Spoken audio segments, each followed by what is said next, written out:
Hello, my name is Gony Zubizarreta. I'm a professional surfer from Spain, from Galicia.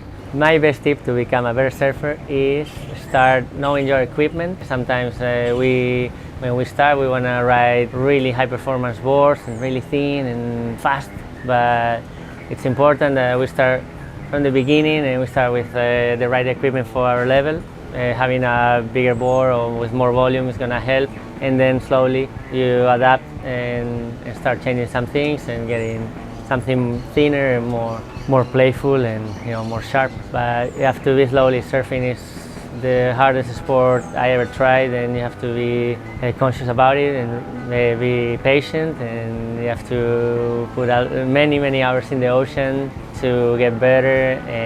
But yeah, with the right equipment, don't try to be fast and I want to be a pro. No, yeah, it has to be really slow, step by step.